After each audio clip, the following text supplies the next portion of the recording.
What's up, everybody? Welcome back to another episode of the Ultra. Today we're going to be diving in Ruth, and I'm sure you've noticed this in your reading. You actually have to go backwards in your Bible to get to Ruth. And so the reason that we did that, not that necessarily we needed a reason, but we were talking about David, and we wanted to kind of keep on the train and the track of David, and then Saul, and then Solomon, through 1st, 2nd, and then Samuel, and then 1 Kings. So now we're kind of backtracking with the story of Ruth before we get on to some of the things that David and Solomon wrote, because the story of Ruth is really important. And what we see is this lady named Ruth. She gets married, she has a husband, and the husband has a brother, and their mom is named Naomi. So it's Naomi has 2 sons. They both have a daughter, and one of the daughters is named Ruth, which is who the book is named after. She's going to be a huge role and player in the story. But what happens is that it's Naomi, it's her it's her 2 sons, and then they have their daughters, but the sons die, tragically pass away. Now it's Naomi left with her 2 daughters-in-law, and they're trying to figure out what to do. They're in a land very far away, and they decide, or Naomi does, to go back to the land of her ancestors, or the land where she's from. For example, that would be like right now, I'm living in Vaughan, and if something was to happen to me, Kat may go back to Birmingham, where she's from, or where her family is from, to be with her mom and dad and kind of help get her life sorted out.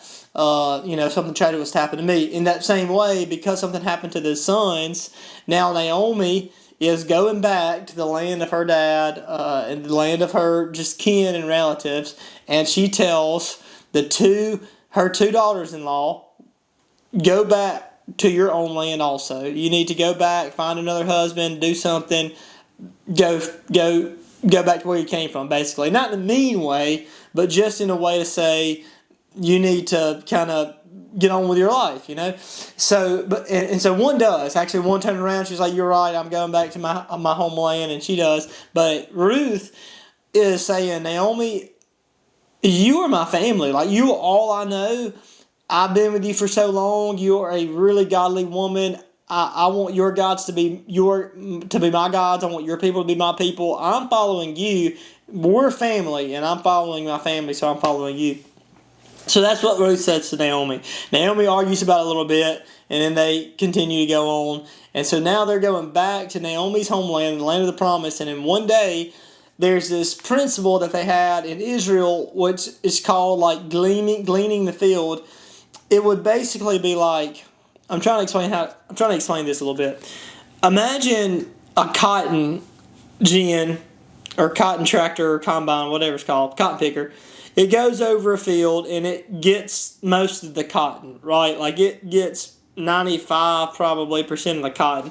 But there is a little bit of cotton still left on the stalks. I mean, it's not a lot, but it is a little bit that it leaves just right there on the ground. So now imagine at whenever the farmer was done, that people would just come out in the field and they just can start to grab all the cotton that's left on the field. Well, that's basically what happened in Naomi's day. It was called gleaning the field, and the farmers would leave the edges of the field not picked, so that if somebody was it was like they're homeless. Like if somebody was homeless and they didn't have any money, they didn't have any food, this was a way for them to get food. So it would be like the same way. Imagine if a farmer picks, not cotton, but corn, and some corn's left on the ground. They go out there, they get the corn. That's what they would do. So Naomi and Ruth came in. Naomi's a little bit older, so she wasn't quite able to do the long hours and the long work in the fields. I know this is a long time trying to explain the story because you've already read it, but I guess I should wrap it up. What's happening is that Ruth comes in one day from gleaning the field and meets this guy who owns the field named Boaz. And Boaz says, you know what, I saw that you were gleaning the field. Why don't you come in and work for me tomorrow? I'll give you a wage. I'll pay you. And if anybody says anything to you, just know that they're going to have to deal with me. I got your back. Just go and glean the field. Now, it looks like from the very offset that I had to hold my microphone, by the way, today, so I wouldn't use my hand. But, anyways, so Boaz kind of has a crush, basically, on Ruth, or at least it seems that way, okay?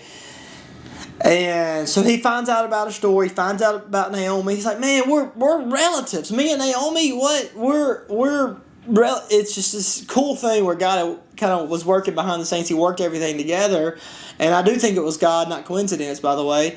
And so now we see Naomi going to intentionally try to set up Boaz and Ruth. And they already kind of are hitting it off. But there's this thing that they call the kinsman redeemer.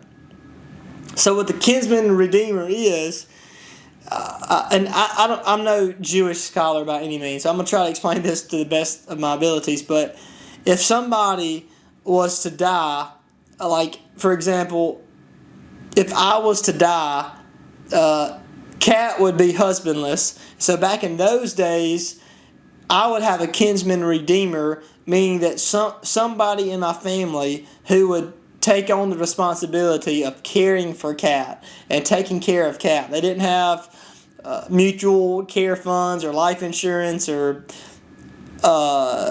Social Security. They didn't have anything like that. So what they would do is they'd have a kinsman redeemer. He would be responsible. And this, like, the public in the community, everybody knew, like, the kinsman redeemer, that's their job, is to take care. Well, it ends up that Boaz is second in line, not first in line, second in line to kinsman redeemer, because it was kind of like, I mean, imagine if you was living paycheck to paycheck, barely scraping by, and now somebody passes away and you have to have another mouth to feed, somebody else to take care of, and all that kind of stuff, where you're like, well, I can't afford it. So you wouldn't just have one kinsman redeemer. It would be like first, second, third, fourth. It would be this line of like who's going to take care of you, basically. And kind of the same way that we say with children today. Anyways, so Boaz is second on the list. He already kind of has feelings for Ruth, so already kind of wants to marry her anyways and take care of her. And so Boaz goes about it the right way. He goes and he talks to the guy who, in the marketplace, he goes and finds the number one kinsman redeemer and basically says, hey, Ruth has come to town with her mother-in-law Naomi. They need somebody to take care of them. Do you want to take care of them? Or I don't mind at all. In fact, I'd be honored to if you want me to. And basically the dude says, yeah, that's fine. You do that. I need you to do that. So Boaz ends up taking Ruth as his wife, marrying her, and taking care of Naomi as well. And that's kind of the story. It's a love story. It's a really good story. But to the point at the very beginning of the video, are you doing the right thing in the wrong way? And the reason I ask that is because it could have been very easy for Boaz to say, you know what, they need help, I can help them. They need shelter, I have shelter. We already have relationships. I don't want her to have catch feelings for somebody else. I don't want somebody else to come in and start basically taking my woman, I guess is the best way to say. And he could have went about it a completely different way that would have looked at, I guess the community may even look down on him. I don't exactly know. And maybe nobody would have even caught it. Maybe nobody would have even known, but Boaz would have known. He knew he was only second in line, not first in line, because of Naomi's history and family ties.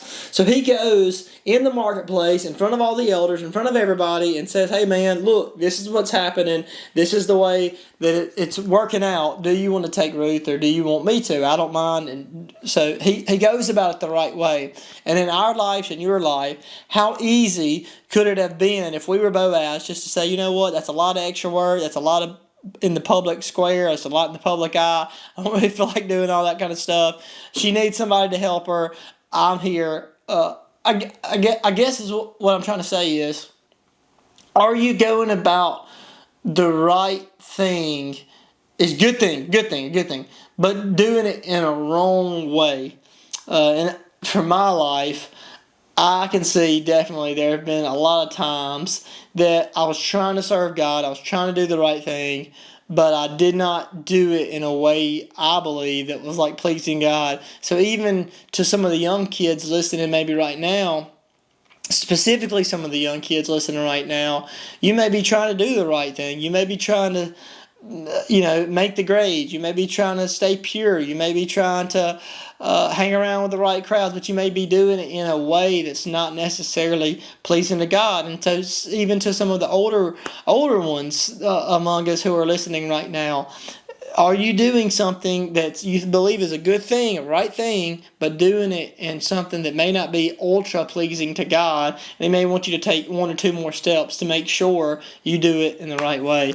I think it's a really poignant question that comes to us from Ruth, and that's why I really wanted to kind of give it its own section, its own talk, because I think it's a really good question that we need to ask ourselves. It's a really beautiful story as well. But that's all we have for today.